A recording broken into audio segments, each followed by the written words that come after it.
Bismillahirrahmanirrahim.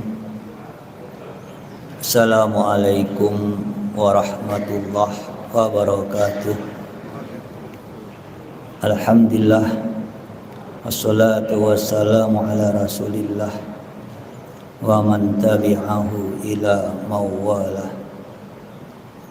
Raditu billahi rabba wa bil islami dina bi Muhammadin nabiyya wa rasulah. Alhamdulillah, segala puja kepada Allah memberikan kepada kita nikmat iman, nikmat Islam. Semoga Allah tetapkan iman kita dan Allah kuatkan Islam kita. Salam kepada baginda Rasulullah sallallahu alaihi wasallam.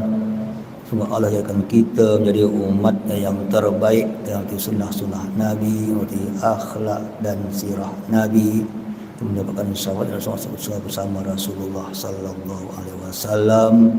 Amin amin ya rabbal alamin. Setelah kita bercakap tentang konsep Rasul pada bulan yang lepas dan apa tujuan Rasul untuk kepada manusia, adalah tujuan Rasul datang kepada manusia untuk memberikan petunjuk.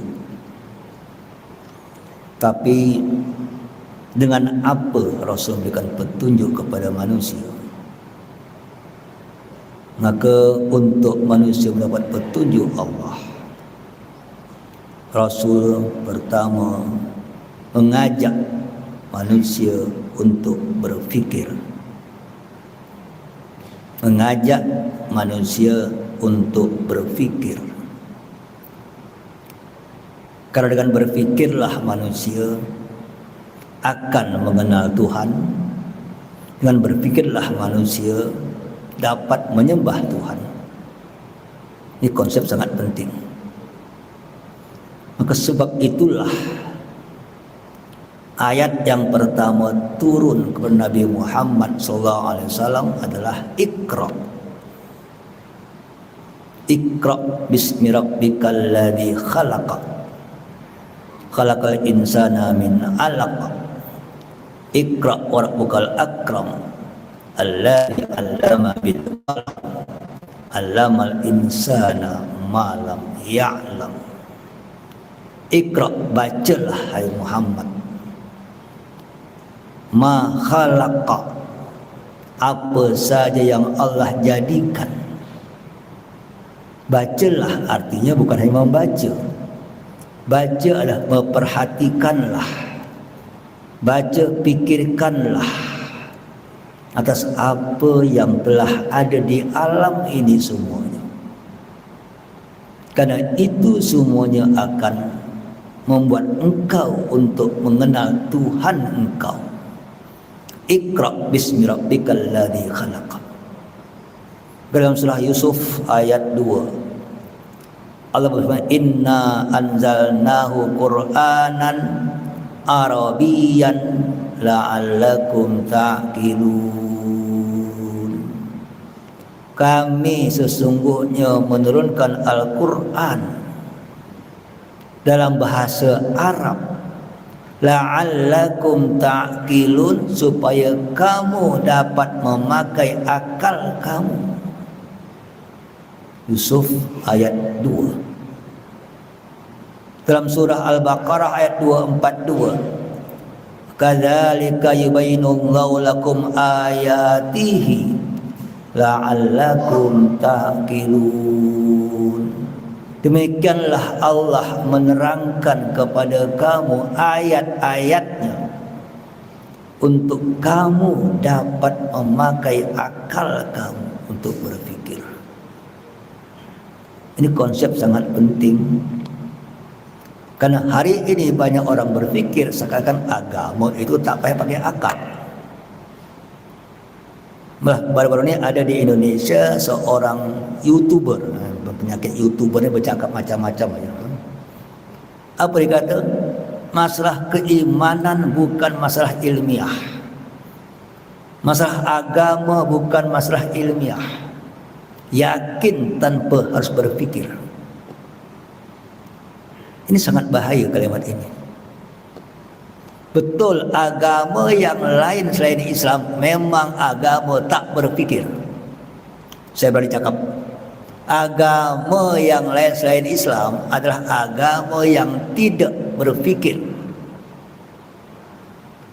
Bagaimana dia berfikir betul kalau dia masih sembah patung? Bagaimana dia berfikir betul kalau kata dia Tuhan punya anak? Ya. Tidak, memang agama yang lain tak berfikir. Saya pernah datang ada orang seorang Kristen, dia kata, Ustaz yang masuk Islam, di gereja itu kami kata sebelum masuk gereja, put your man on the table. Baru kau ikut kami, put your man on the table. Jangan tanya, jangan fikir. Islam agama berfikir. Maka kenapa? Pertama, ikra, bukan u'bud, bukan usjud. Ingat ya.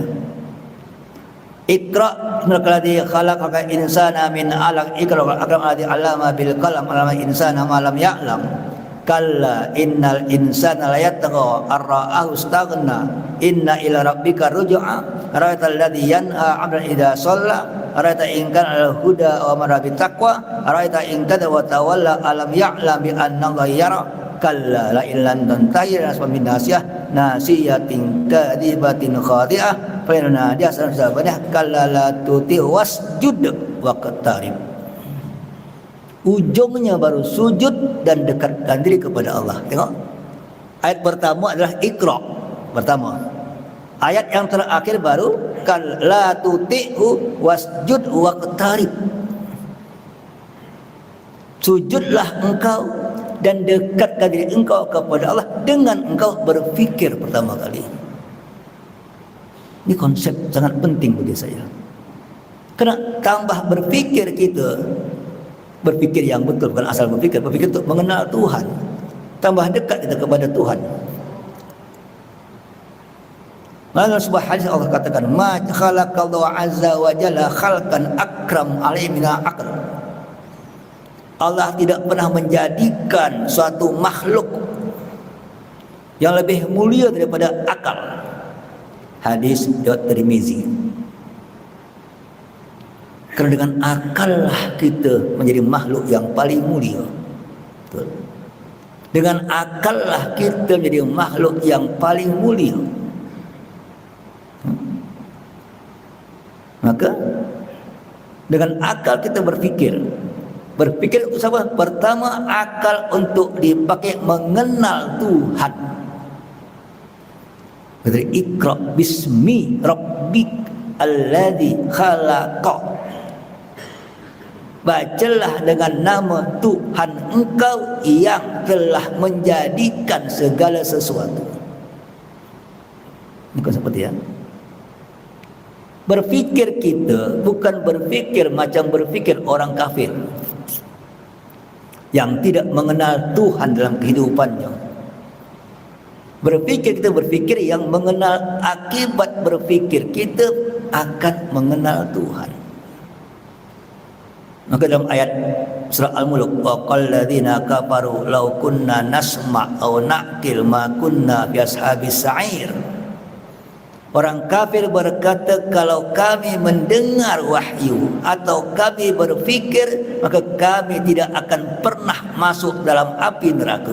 Tengok, jelas ini. Lau kunna nasma' au na'qil. Kalau kami mendengar wahyu dan kami pikirkan, kami tak akan pernah masuk api neraka. Sekarang dia dengar Quran. Kata Quran, nanti kau hidup ada, habis mati ada kehidupan. Habis kehidupan ada apa di sana yang kekal. Sana siapa yang akan ada neraka, ada surga. Siapa yang tak beriman akan masuk neraka. Siapa yang beriman akan masuk surga. Kerana kehidupan yang khalidina fiha abada. Kalau orang mendengar ayat ini akan beriman dia. Berfikirnya betul, ternyata ada hidup akan datang yang lebih hebat berhidup di dunia. Bahagia, lebih bahagia di sana. Dengan asal aku berikrar perintah Tuhan, dia akan ikut kalau dia berfikir. Tapi sebelum dia akan ikut itu, dia akan berfikir tentang siapakah yang mengajak,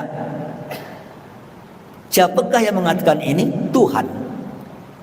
Siapakah Tuhan? Ini konsepnya. Ya. Siapakah mengajak? Tuhan. Siapakah Tuhan? What is God?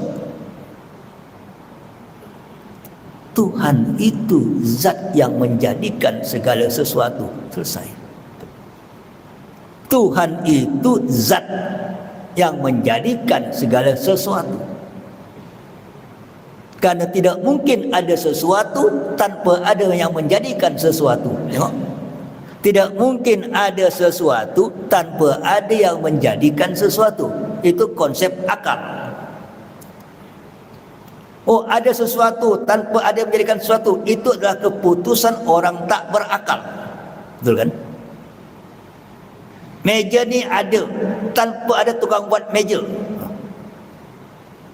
Itu berpikir siapa tu? Berpikir orang bodoh. Karena tak mungkin ada benda tanpa ada yang menjadikan. Maka Iqra bismi rabbikal ladzi khalaqa. Baca bahwasanya segala sesuatu itu ada yang menjadikan. Oh, itu tak ilmiah. Ilmiah ada dua. Ilmiah itu bersifat sesuatu yang nampak engkau tengok ada, ilmiah, besar ilmu. Atau ilmu itu sesuatu yang tak nampak tapi engkau masuk dalam akal engkau, intelligible, itu namanya ilmiah. Ya. Ada dua ya. Pertama ilmiah, saya kata ini pen karena saya nampak, itu ilmiah namanya. Karena bendanya ada. Tak? Kalau benda tak ada yang kau nampak tapi ada secara hakikat macam mana, dengan akal, intelligible, yang dapat masuk di akal. Sesuatu yang ada pasti ada yang menjadikan. Maka pasti ada Tuhan yang menjadikan karena bentuknya sudah ada. Maka namanya ilmiah. Kalau kau kata tak ada Tuhan, padahal ada benda yang dijadikannya, itu namanya tidak ilmiah. Ini sangat penting dalam saya mengajak semuanya. Karena generasi kita akan datang, akan banyak jadi generasi ateis yang tak bertuhan. Dengan kalau tak berpakai akal, kan hidup hanya hiburan, hidup hanya main-main. Kenapa? Akal tak dipakai. Kenapa hari ini orang Barat sangat banyak masuk Islam? Sebab Gaza. Kenapa? Karena mereka berfikir. Apa yang mereka pikirkan? Waktu menengok Gaza, kita hanya memikirkan hancurnya Gaza. Betul? Mereka tengok Gaza, apa mereka pikirkan? Kenapa Gaza boleh bertahan? Kita tengok hancurnya Gaza, itu akal kita. Mereka tengok kenapa Gaza sampai setahun lebih sudah dihancur tetap bertahan, tak lari. Kenapa? Dan dia merasa hidup dengan Gaza, senang dengan Gaza, indah dengan Gaza. Ada apa ini? Ternyata mereka memiliki iman, yakin kehidupan akan datang. Ini ya? Gaza itu boleh bertahan karena penduduknya sangat yakin dengan surga, sangat yakin dengan Allah. Tengok, sehingga kalau mati pun tak merasa susah, betul kan? Dia mati tak susah, alhamdulillah. Kenapa terjadi? Karena iman dalam hatinya. Apa imannya? Karena ada Quran yang dia baca. Apa itu Quran? Dia cari Quran, dia baca Quran. Tengok apa akibat Quran? Masuk Islam di hari ini. Berpikir. Yang dia cari yang tersirat. Kita tengok yang tersurat. Kita hanya menengok Gaza hancur. Dia tak kenapa bertahan.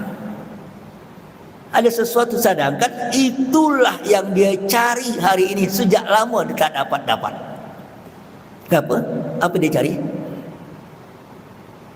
Apa dicari manusia semua sebetulnya? Engkau ada harta, ada kuasa, ada pangkat, ada segala macam duit. Apa yang kau cari? Satu kan, cari ketenangan hidup dan kebahagiaan hidup. Betul.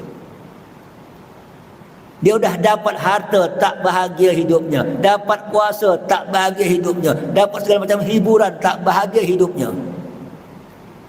Itu dia cari selama ini, yang tak dapat. Dan dia tengok orang Gaza dapat. Kenapa dia dapat? Ada sesuatu iman. Maka aku pun berimanlah, aku ingin dapat bahagia. Dia beriman kerana ingin mendapatkan kebahagiaan yang diinginkan, macam orang Gaza mendapat kebahagiaan dengan keimanannya. Ini poin utama. Kerana kita tak tahu apa yang mereka cari. Kita pun tak tahu apa yang kita cari kadang-kadang hari ini. Apa kita tuju hari ini hidup sebetulnya? Hanya kematian. Tapi bukan kematian yang kosong, kematian bermakna. Kematian bermakna apa? Kematian yang dia meyakini adanya kemenangan setelah kematian. Yang kita carikan kematian, tapi bukan kematian hilang. Orang kafir kematian hilang. Kita tak, kematian yang akan berakibat pada kesenangan khalidina fiha abada. Itulah kematian kita. Ini konsep hidup. Iqra, bacalah, tengok, cari, kaji. Bagaimana kita mengiqra'kan Gaza? Bagaimana orang kafir mengiqra' Gaza? Iqra' ini semua. Alladzi khalaq. Apa saja yang Allah jadikan. Ingat ya, kalimat khalaq itu apa saja yang Allah jadikan. Apa saja takdir Tuhan, apa saja kejadian hidup manusia, Iqra'. Karena semua pasti ada sesuatu yang Allah arahkan. Untuk apa kau buat Allah? Supaya kau berfikir. Untuk apa? Supaya kau dekat kepada aku. Kalau ikra'nya betul, maka akibat akan wasjud wa qatarib. Kalau ikra'nya betul. Kalau ikra'nya tak betul, dia akan lari kepada Tuhan. Karena dikunci dengan Iqra' bismi Rabbik, dengan nama Tuhan engkau. Siapa Allah? Dia Ar-Rahman, Ar-Rahim, Al-Malik, Al-Qul. Semua kejayaan pasti ada yang menjadikan, ada tangan yang lebih kuasa, ada sesuatu keinginannya yang kita tak pernah tahu. Iqra'. Ini konsep kita hari ini, umat yang paling malas membaca, yang paling malas berfikir, yang paling malas menganalisa sesuatu, yang mana untuk kita tambah dekat kepada Allah Subhanahu wa taala. Pada akal Allah untuk itu. Akal untuk maka kata dalam sebuah hadis misalnya,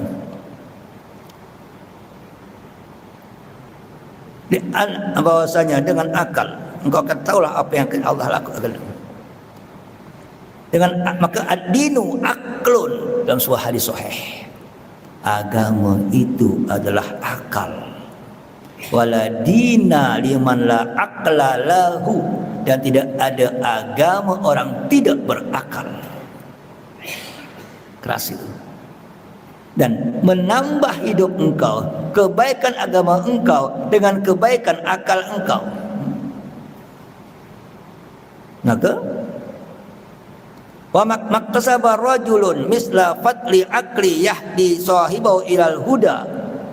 Tidak ada usaha yang lebih utama daripada akal yang diberikan Allah untuk memberikan petunjuk kepada yang punya akal. Tengok, akal untuk memberikan petunjuk. Kenapa? Sebab akal lah, maka akan engkau tahu bagaimana baik dan benar. Maka dengan akal lah akan sampai kepada iman. Wa matamma imanu abdin walastaqama dinau hatta yakmula aqluhu.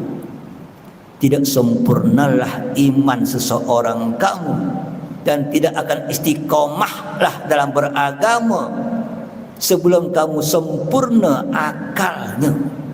Hadis riwayat Tirmizi. Seorang kalau pakai akal, dia tahu surga begitu hebat dijanjikan Allah, akan semangat ibadah tak? Akan semangat. Seorang yang pakai akal, dia tahu ada akhirat akan datang, ada neraka yang begitu hebat, neraka tadi yang digambarkan dalam semua hadis, macam-macam neraka, bentuk neraka macam-macam, apinya lainnya. Takut tak neraka? Takut. Kalau ada orang tak takut neraka dan tak senang surga, itu orang tak berakal. Dia tambah tinggi kemampuan akal berfikir, tambah tinggi dekat kepada Allah Ta'ala. Konsep berfikir. Karena kita ini anggap kita iman. Kelemahan kita memang hari ini itu saya katakan, kita hanya membaca jaminan pahala, membaca, menghayati, memahami, melaksanakan, itu tak dipakai. Harusnya membaca, memahami, menghayati, melaksanakan. Akan bertambahlah, tambah ilmu kita, tambah iman kita. Maka hadis mengatakan bahwasanya inna rajul qasa'in aqli bi sa'ib wal qa'im. Seorang manusia dengan keadaan kadar akalnya akan sampai tingkat orang as-sa'im al-qa'im, yang siangnya berpuasa, malamnya qiyamul lail. Tengok tingkat berfikir. Hatta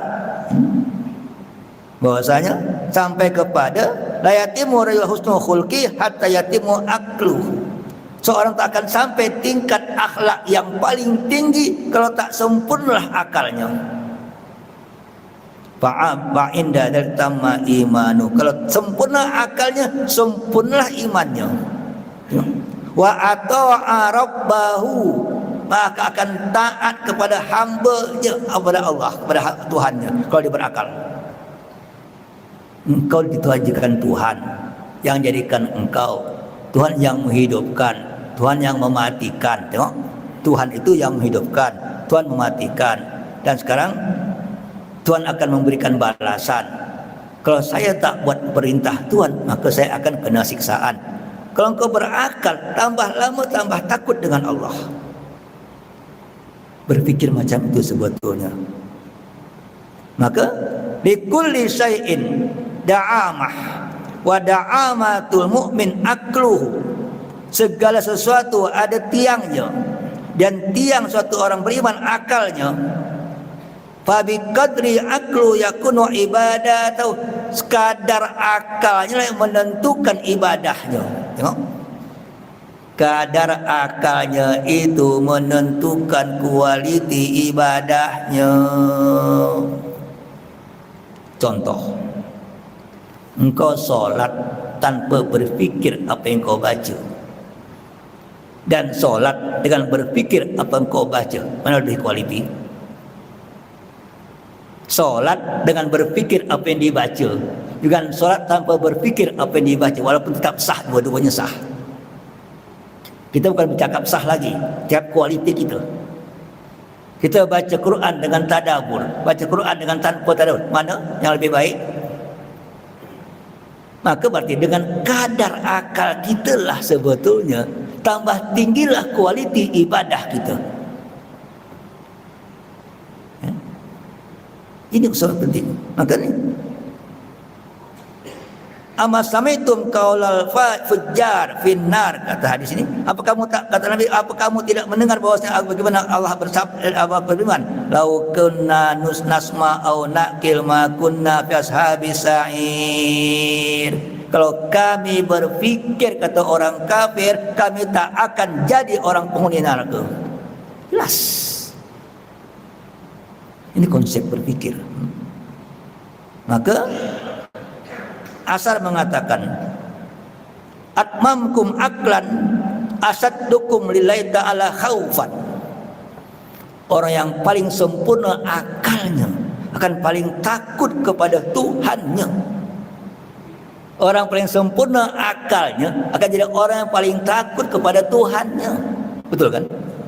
Kenapa? Tuhan punya kuasa, buat apa saja boleh.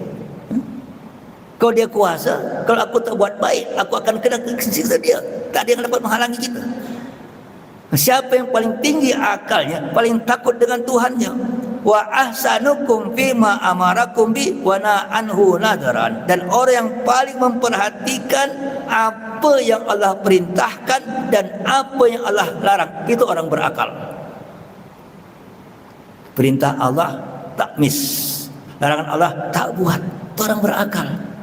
Kalau orang melanggar perintah Allah dan tidak peduli dengan larangan Allah, itu bukan berakal, orang penuh dengan hawa nafsu. Kenapa? Karena yang dapat menutup akal adalah hawa nafsu. Yang dapat menutup akal kita untuk berfikir itu adalah hawa nafsu. Betul, hawa nafsu menguasai akal kita, maka hidup kita akan sesuai dengan hidup hawa nafsu. Ara'aita man ittakhadha ilahu hawahu.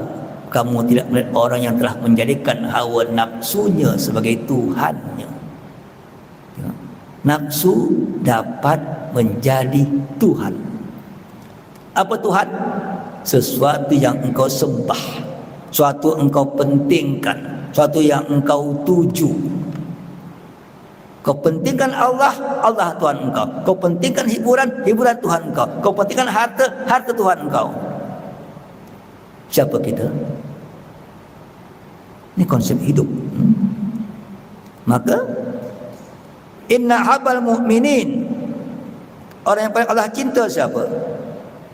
Man nasaba fi ta'atillah, barang siapa yang betul-betul taat kepada Allah, wa kamula akluhu, dan sempurnalah akalnya, wa nasuha nafsahu, dan memberikan peringatan kepada dirinya. Ya, orang akan sempurna akal itu akan memberikan peringatan-peringatan kepada dirinya. Konsep. Orang hendak berpikir, aku kalau rasuah hidup di dunia enak, betul, tapi masuk neraka, kira-kira tak nak? Satu item neraka berapa banyak? Kalau kata Al-Quran, ahqabah. Ahqabah itu hukbun itu 80 tahun dalam bahasa Arab. Kalau di dunia kita penjara berapa tahun? Ukurannya tahun. Penjara 5 tahun, 6 tahun, itu tahun ukurannya. Kalau di neraka ukuran itu ahqabah, hukbun. Satu ahqab kata bahasa Arab 80 tahun. Satu item amal buruk engkau yang buat engkau masuk neraka, satu item itu lamanya 80 tahun dalam neraka. Macam mana? Nak tak? Sekarang, okey Ustaz, kalau macam tu, kalau saya rasuah, sama tak saya rasuah 1 juta dengan rasuah 100.000? Hukumannya memang sama, semua masuk neraka, kan? Sama tak neraka orang yang 1 juta rasuahnya dengan 1000 rasuahnya, sama tak? Kira-kira sama tak? Sama-sama masuk neraka, tak sama dalam lamanya. Tak sama lamanya. Yang 1000 mungkin hanya ahqabah, hakbun 80 tahun. Kalau berarti kalau 1080 tahun, kalau 1 juta berapa dia? Kalau 1000 saja 80 tahun, kalau 1 juta? 1 juta berapa kali 1000? 1000 kali. Berarti 1000 kali 80 itu berapa? 80.000 tahun. Satu neraka, satu poin item. Berani tak? Siapa berani masuk? Kalau berakal, tak berani buat dosa. Kenapa buat dosa? Nafsu, bukan akal. Waktu dia pakai nafsu, akal tertutup. Buktinya, kalau kita marah, akal pakai tak? Bukti akal tak terpakai waktu kita nafsu. Waktu kita marah, akal pun tak terpakai. Itu buktinya. Maka kenapa kerja setan itu hanya untuk mengangkat nafsu engkau? Karena nafsu di mana tempatnya? Di hati. Iman di hati. Ingat ya, hati itu macam tempat bekas. Isinya apa? Nafsu. Hati itu bekas, isinya nafsu. Dah. barulah datang petunjuk. Kalau petunjuk datang, petunjuklah di hati engkau, nafsu pun keluar. Ya. Waktu hati engkau petunjuk, maka akal berfikir sesuai dengan apa di hati engkau. Ingat ya? Akal berfikir sesuai apa di hati engkau. Ini baik atau buruk. Kalau kata petunjuk baik, kata nafsu tak baik. Jadi kalau banyak nafsu menguasai hati engkau, maka engkau akan ikut nafsu. Kalau banyaklah petunjuk di hati engkau, engkau akan banyak mengikut hati petunjuk Allah. Maka kan kata hadis, setan itu berada di samping hati engkau. Ingat ya, setan, semua orang punya setan. Jangan sombong, tak kata jangan tak punya setan. Semua orang punya setan di samping hatinya. Kalau dia ingat Allah, setan off. Kalau engkau lupa Allah, setan on. Kata hadis, dia mematuk-matuk hati engkau, dia patuk-patuk setan dulu. Kalau engkau ingat Allah, off dia, tak bergerak. Kalau engkau lupa Allah, on dia. Ya. Sehingga buat hati engkau ikut hawa nafsu. Maka itu yuwaswis fi sudurin nas. Setan tu kerjanya yuwaswis fi sudurin nas. Di mana sudur? Tempat hati. Sudur itu dada, tempat hati. Di hati ada akal, di hati ada nafsu. Yang memutuskan nafsu itu apa? Namanya adalah fuad. Fuad itu adalah tempat yang terkecil di dalam hati yang akan memutuskan apa kerja engkau. Inna sam'a wal basara wal fuada kullun ulaika kana anhu mas'ula. Pendengaran engkau, penglihatan engkau dan fuad engkau, semua Allah tanya. Bukan hati tanya, fuad tanya. Hati hanya bekas. Hati hanya bekas. Nafsu hanya isi, petunjuk hanya isi. Pada waktu engkau menimbangkan antara petunjuk dengan akal engkau, waktu engkau putuskan aku buat ini, itu si fuad. Fuad itulah kesimpulan terakhir dalam amal perbuatan kita sebetulnya. Si fuad ini tergantung apa isinya hati bekas. Kuat isi hati dengan nafsu, ikut nafsu. Kuat dengan petunjuk, ikut. Maka ala bidzikrillahi tatmainnul qulub. Dengan engkau ingat Allah, hati akan tenang, akal berfikir akan betul, tindakan akan baik. Tengok ya. Hubungan antara hati, akal, tindakan. Kalau hati rusak, maka akal pun berfikir tidak betul, akibatnya tindakan tidak betul, ikut hawa nafsu. Ala ya al-qalbu, kata hadis Nabi. Engkau ada satu benda di badan engkau, kalau baiklah baik dia, kalau rusak dia. Ala wa yal qalbu, ialah hati. Kenapa hati? Hati engkau nafsu atau petunjuk. Karena hati akan mempengaruhi akal. Akal akan mengarahkan tindakan. Yang kita buat kan akal semua. Akal, tangan jalan, kaki jalan, tangan itu kan akal. Maka hati mempengaruhi akal, akal mengarahkan perbuatan. Connection. Maka ini konsep, maka kenapa Iqra? Maka khalaqal insana min alaq, daripada manusia diciptakan. Buat tengok alam, tengok dan manusia. Kalau kau tak dapat tengok alam yang besar, makro, tengoklah manusia yang kecil, mikro. Dua-dua ciptaan Allah Subhanahu wa taala sebetulnya. Bila kau yakin dengan Tuhan, dengan makro dan mikro alam, makro alam semesta, mikro alam manusia sebetulnya. Dua-duanya, alam besar itu alam, alam kecil itu manusia. Duanya alam. Kalau kau dah yakin dengan adanya Allah Rabbukan tadi, apa tugas engkau? Iqra wa rabbukal akram alladzi 'allama bil qalam. Baru bacalah yang kedua kali. Apa dibaca? Kitab. Bacalah dengan nama Tuhan yang mulia, yang telah mengajarkan engkau qalam, dengan qalam. Apa yang tertulis dalam kitab wahyu Allah Subhanahu wa taala. Karena wahyu tak dapat engkau kaji tanpa kau membaca. Baca alam dulu, baca manusia dulu, baca semua kejadian dulu, baru engkau analisa dengan membaca kitab Allah Subhanahu wa taala. Baru engkau akan sadar, aku hamba dan dia Tuhan. Aku adalah manusia wajib taat kepada dia. Kenapa? Di Quran mengatakan semua. Ada kehidupan akhirat, ada surga, ada neraka, ada hukum hakam, ada saksaan. Semua di Quran ada. Maka akal engkau akan berpandukan Al-Quranul Karim. Kerang poin saya tanya, sudahkah kita menjadi orang yang berakal dengan Al-Quran?